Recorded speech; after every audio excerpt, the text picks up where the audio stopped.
नमस्कार दोस्तों, आज मैं बहुत ही प्यारा और शानी में एक दुर्धुरिया पूजा गीत ले आऊँ। जैसे चलिए कमेंट करके ज़रूर बताएं दोस्तों। छाई खुशी नवरात्रों में, छाई खुशी नवरात्र में, बाजे छम छम बजनिया और शानी माँ के पाँव में, बाजे छम छम बजनिया और शानी माँ के पाँव में।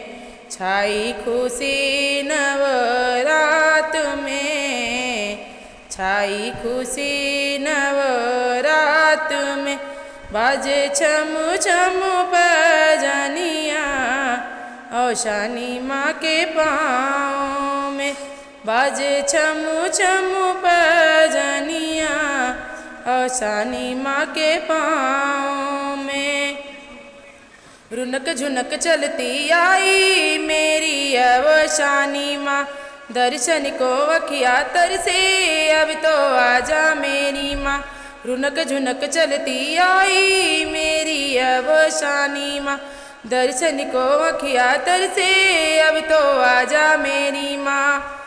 माँ तेरी ममता की छाँव में, माँ तेरी ममता की छाँव में, बाजे छम छम बजनिया और शानी माँ के पाँव में, बाजे छम छम बजनिया और शानी माँ के पाँव में।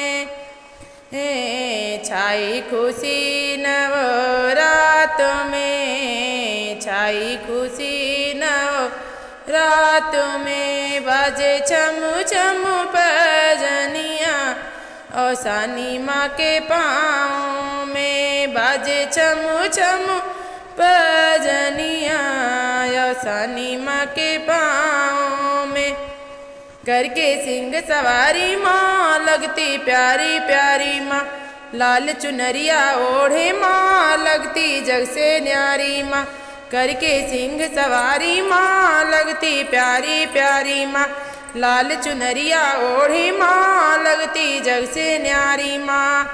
भीड़ लगी माँ के द्वार पे, भीड़ लगी माँ के द्वार पे, बाजे छम छम बजनिया और शानी माँ के पाँव में, बाजे छम छम बजनिया और शानी माँ के पाँव में।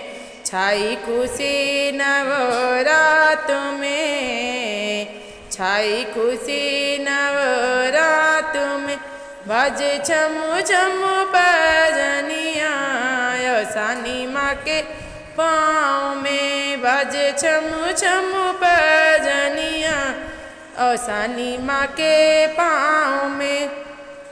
जगराता करवाऊंगी माँ का भजन मैं गाऊंगी, जगराता करवाऊंगी माँ का भजन मैं गाऊंगी, सच्ची श्रद्धा से मैया तेरा ही गुण गाऊंगी, सच्ची श्रद्धा से मैया तेरा ही गुण गाऊंगी। हम सब लगाए तानु माँ, पूनम लगाए तानु माँ, बाजे छम छम बजनिया और शानी माँ के पाँव में, बाजे छम छम बजनिया और शानी माँ के पाँव में। छाई खुशी नवरात में, छाई खुशी नवरात में, बाजे छम छम बजनिया और शानी माँ के पाँव में, बाजे छम छम बजनिया और शानी माँ के पाँव में।